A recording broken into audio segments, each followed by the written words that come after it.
নবম দশম শ্রেণীর অনলাইন জীববিজ্ঞান ক্লাসে তোমাদের সবাইকে শুভেচ্ছা। সুপ্রিয় শিক্ষার্থীরা, কেমন আছো তোমরা? ভালো আছো তো? আশা করি তোমরা সবাই ভালো আছো। আলহামদুলিল্লাহ, আমিও ভালো আছি। তোমরা বলতে পারবে আমাদের দেহের সবচেয়ে শক্ত অঙ্গের নাম কি? বলো তো দেখি। জানি সবাই পারবে, সেটা হলো দাঁত। আজকে আমাদের পাঠের বিষয় দাঁত। আজকে আমরা সুন্দরভাবে সবাই দাঁত পড়ব। গতদিন আমি যখন পরিপাক করিয়েছি তখন তোমাদেরকে বলেছিলাম যে দাঁতের জন্য আমার একটা আলাদাই ক্লাস হবে। আজকে আমাদের সেই ক্লাস। দাঁতের অবস্থান কোথায়? যখন আমরা মুখ গহ্বর পড়লাম সেদিন পড়েছি যে মুখ গহ্বরের ভেতরে দাঁতের অবস্থান।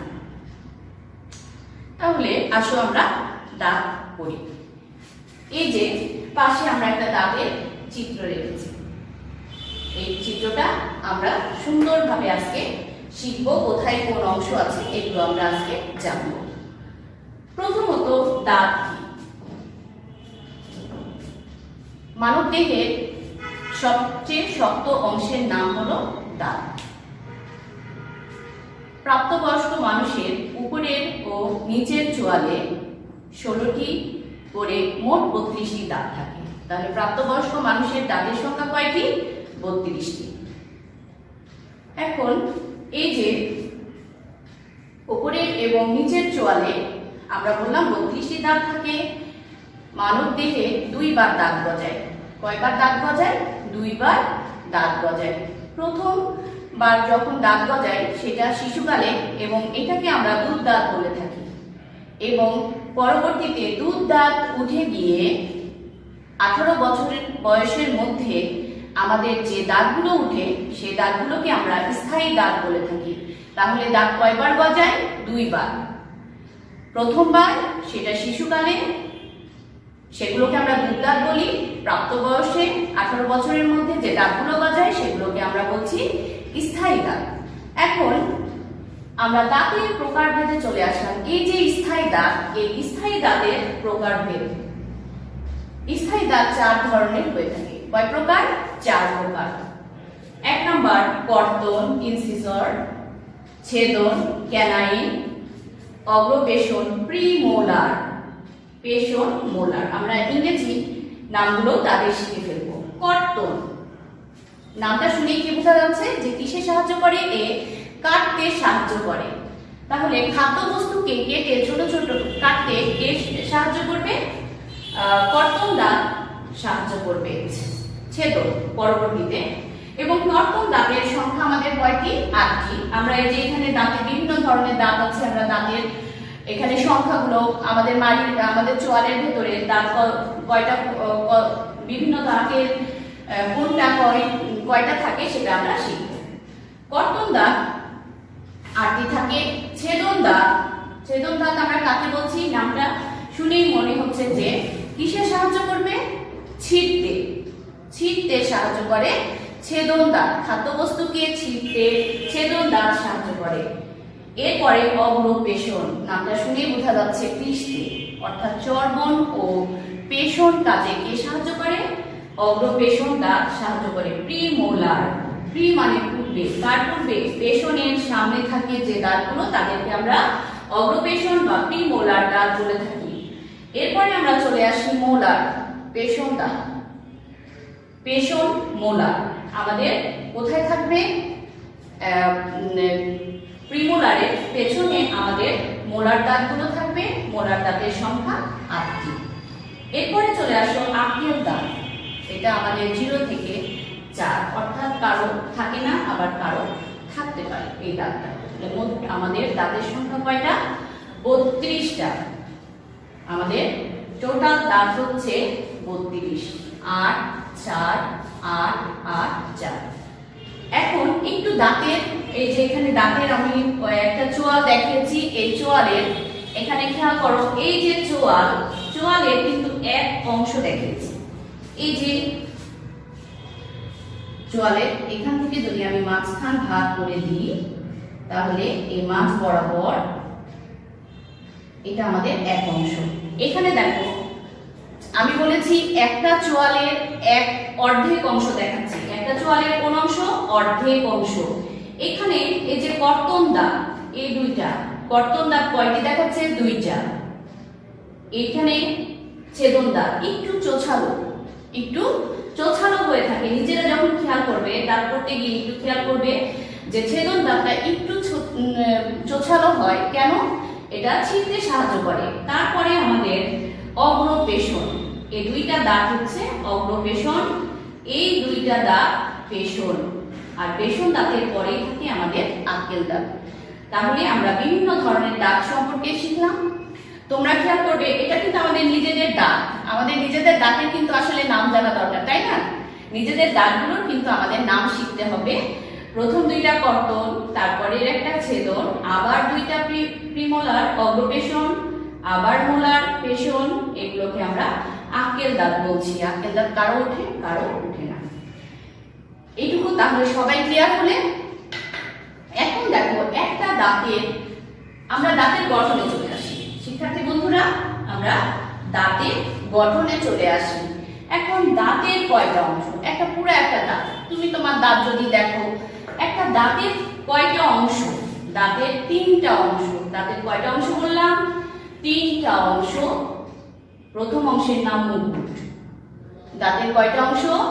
তিনটা অংশ। মুকুট অর্থাৎ মাড়ির উপরের অংশকে আমরা কি বলি? মুকুট অঞ্চল বলে থাকি বা মুকুট অংশ বলে থাকি, যেটা আমাদের দেখা যায়। যে অংশটা এই যে আমাদের দাঁতে যে বের হয়ে আছে সেটা মুকুট অংশ। এরপরে মূল অংশ, এই যে দেখো ভেতরে মাড়ির ভেতরের যে অংশ, এটার নাম মূল অংশ। মাড়ির ভেতরের অংশের নাম কি? মূল অংশ। এই যে একটু খেয়াল করো, আমি দেখাচ্ছি। মুকুট এবং মূল অংশের মাঝখানে যে অঞ্চল, তাকে আমরা বলছি গ্রীবা অঞ্চল। তাহলে গ্রীবা অঞ্চল কোথায় থাকবে? মুকুট এবং মূল অঞ্চলের মধ্যবর্তী জায়গাতে গ্রীবা অঞ্চল থাকবে। আমি আরেকবার বলি, দাঁতের তিনটা অংশ, মুকুট, গ্রীবা, মূল। মুকুট অঞ্চল যে জায়গাটা কি হয়ে থাকে? সাদা চকচকে মাড়ির উপরের অংশ, এটা মুকুট অঞ্চল। তারপরে মাড়ির ভেতরে পুরো অংশটা মূল অঞ্চল, এবং এই যে এইটুকু মুকুট এবং মূল অঞ্চলের মধ্যবর্তী জায়গায় গ্রীবা অঞ্চল। এখন দাঁত যে যে উপাদান দিয়ে গঠিত, সেই জিনিসগুলো আমরা শিখব। এখন দাঁতের গঠন উপাদান, দাঁত কি কি উপাদান দিয়ে গঠিত। এক নম্বর চলে আসি, দেখো ডেন্টিন। এখানে চিত্রটা তোমাদের আঁকাতে হবে, চিত্র খেয়াল করতে হবে। ডেন্টিন, ডেন্টিন হচ্ছে দাঁত গঠনের যে শক্ত উপাদান, তাকে আমরা ডেন্টিন বলে থাকি। এই যে হলুদ যে জায়গাটা করেছি, এটা কিন্তু ডেন্টিন। তাহলে ডেন্টিন আমরা কাকে বলবো? ডেন্টিন হচ্ছে দাঁত গঠনের যে শক্ত উপাদান বা দাঁত যে শক্ত উপাদান দিয়ে গঠিত, তাকে আমরা ডেন্টিন বলে থাকি। দুই নম্বরে চলে আসো এনামেল। এই যে ডেন্টিন, হলুদটা খুব ভালো করে খেয়াল করবে। এরপরে আমরা চলে আসি এনামেলে।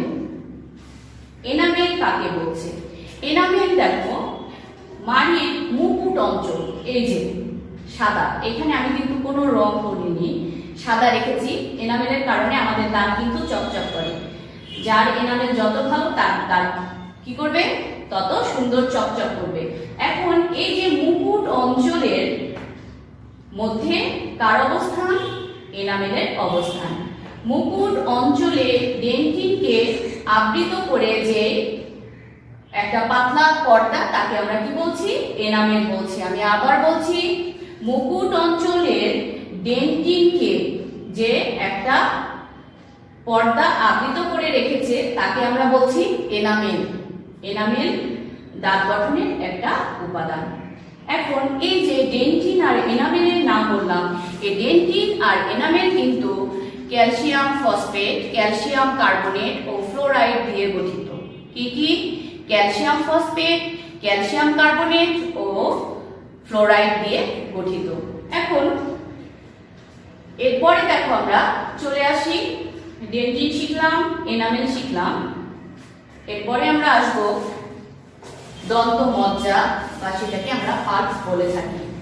এই যে এইখানে দেখো দন্ত মজ্জা, চিত্রের মধ্যে দেখবে যে দন্ত মজ্জা কোনটা। দন্তমজ্জা হচ্ছে ডেন্টিনের ভেতরে যে ফাঁপা নরম অংশ থাকে তাকে আমরা দন্তমজ্জা বলি। কার ভেতরে বলছি? এই যে ডেন্টিনের ভেতরে ফাঁপা যে নরম একটা অংশ থাকে তাকে আমরা দন্তমজ্জা বা পাল্প বলে থাকি। এখন এই দন্তমজ্জার ভেতরে দেখো আমি কিছু লাল নীল এখানে জিনিস দিয়েছি। এখানে আমাদের শিরা থাকে, এখানে ধমনী থাকে, এখানে স্নায়ু থাকে এবং এখানে কিছু নরম কোষ থাকে। কি কি থাকে বললাম? ধমনী, শিরা, স্নায়ু এবং কিছু নরম কোষ আমাদের কোথায় থাকবে? দন্তমজ্জায় থাকবে। এখন এই যে দন্তমজ্জার কাজ হচ্ছে কি করা? ডেন্টিনকে অক্সিজেন এবং পুষ্টি সরবরাহ করা। আমি আবার বলছি, এর কিন্তু অনেক গুরুত্বপূর্ণ কাজ আছে দন্তমজ্জার। তোমার দাঁত সুস্থ রাখবে, তোমার দাঁত ভালো রাখবে কে? দন্তমজ্জা। এই যে ডেন্টিনকে সে কি করবে? পুষ্টি সরবরাহ করবে এবং অক্সিজেন সরবরাহ করতে সাহায্য করে। কে আমরা বললাম? দন্তমজ্জা। এরপরে চলে আসি, দেখো আমাদের দাঁতের যে আর একটা গুরুত্বপূর্ণ অংশ, তার নাম সিমেন্ট। নামটা শুনেই বোঝা যাচ্ছে কাজ কি, তাই না? সিমেন্ট। দেখো এই যে মূল অংশ, দাঁতের এই মূল অংশের মধ্যে যে ডেন্টিনের চারিদিকে আমরা একটা আবরণ বা পর্দা দেখছি। এই যে ডেন্টিনের চারিদিকে যে পর্দাটা ঘিরে রেখেছে তাকে আমরা কি বলছি? এটা আমাদের সিমেন্ট। তাহলে সিমেন্ট কিন্তু মূল অংশে থাকবে এবং এটা কাকে ঘিরে থাকবে? ঘিরে থাকবে ডেন্টিনকে। তাহলে সিমেন্টের কাজ কি হবে? সিমেন্টের কাজ হবে দাঁতকে মাড়ির সাথে শক্তভাবে আটকে রাখা। সিমেন্টের কাজ কি বললাম? দাঁতকে মাড়ির সাথে শক্তভাবে আটকে রাখা। তাহলে শিক্ষার্থীরা, আমাদের আজকে এ পর্যন্তই আলোচনা ছিল। আমি একটু বলে দিই, এখান থেকে তোমরা কি করবে? এই দাঁতের চিত্র আঁকাবে, দাঁতের প্রকারভেদ করবে, দাঁতের গঠন করবে। ঠিক আছে? দাঁতের প্রকারভেদে আমি আবার একটু বলি। দাঁত আমাদের দেহের শক্ত অংশ। এরপরে দাঁতের প্রকারভেদে কয় ধরনের দাঁত আছে? 4 ধরনের দাঁত। কর্তন দাঁত, ইনসিজর কয়টি? 8টি। ছেদন দাঁত, ক্যানাইন কয়টি? 4টি। অগ্রপেশন, প্রিমোলার 8টি। পেশন, মোলার 8টি। আমরা তো আমাদের একটা মাড়ির অংশ দেখলাম। এই দাঁতগুলো আমরা কোথায় কোনটা অবস্থান এটা আমরা জানবো। দাঁতের কয়টি অংশ? প্রধান 3টি অংশ। মুকুট অঞ্চল, যেটা মাড়ির উপরের অংশে থাকে। মূল অঞ্চল, মাড়ির ভেতরের অংশে থাকে। গ্রীবা অঞ্চল, মূল, মুকুট ও মূলের মধ্যবর্তী অঞ্চলে থাকে। এরপরে দাঁত যে সকল উপাদান দিয়ে গঠিত, দাঁত এই 4টা উপাদান দিয়ে গঠিত। ডেন্টিন, দাঁত গঠনের উপাদানকে আমরা ডেন্টিন বলে থাকি। এনামেল যে উপাদান মুকুট অংশকে ডেন্টিনের চারিদিকে আবৃত করে থাকে। চিত্র আঁকাতে গেলে তোমাদের এই পড়াটা খুব সুন্দরভাবে হয়ে যাবে। ডেন্টিনের চারিদিকে এনামেল কি করবে? আবৃত করে থাকবে এবং এটা থাকবে মুকুট অংশে। খুব খেয়াল করবে, এনামেল থাকবে মুকুট অংশে আর সিমেন্ট থাকবে কোথায়? মূল অংশে। এরপরে দন্তমজ্জা বলেছি গুরুত্বপূর্ণ একটা স্থান, যেটা ডেন্টিনের ভেতরে একটা ফাঁপা গহ্বর, যেখানে কিছু রক্তনালী থাকবে, ধমনী থাকবে, শিরা, এখানে স্নায়ু থাকবে, নরম কিছু কোষ থাকবে। এর একটা গুরুত্বপূর্ণ কাজ ডেন্টিনকে কি করা? পুষ্টি এবং অক্সিজেন সরবরাহ। এবং লাস্টে সিমেন্ট, যা মূল অংশে থাকবে এবং দাঁতকে মাড়ির সাথে শক্তভাবে আটকে রাখতে সাহায্য করবে। তাহলে শিক্ষার্থী বন্ধুরা, তোমাদের হোমওয়ার্ক থাকবে দাঁতের গঠন এবং দাঁতের চিত্র আঁকাবে। চিত্র আঁকিয়ে আমাকে তোমরা হোয়াটসঅ্যাপে দেখাবে আর নিজেরাও শিখবে। এখান থেকে আমাদের একটা সৃজনশীল 3 মার্কের প্রশ্ন আসে, দাঁতের গঠন চিত্র। আগামী ক্লাসে আমি তোমাদের পরিপাকের প্রক্রিয়া পড়াবো এবং সেই ক্লাস দেখা তোমাদের আমন্ত্রণ রইল। সে পর্যন্ত তোমরা সবাই ভালো থাকো। সবাইকে ধন্যবাদ।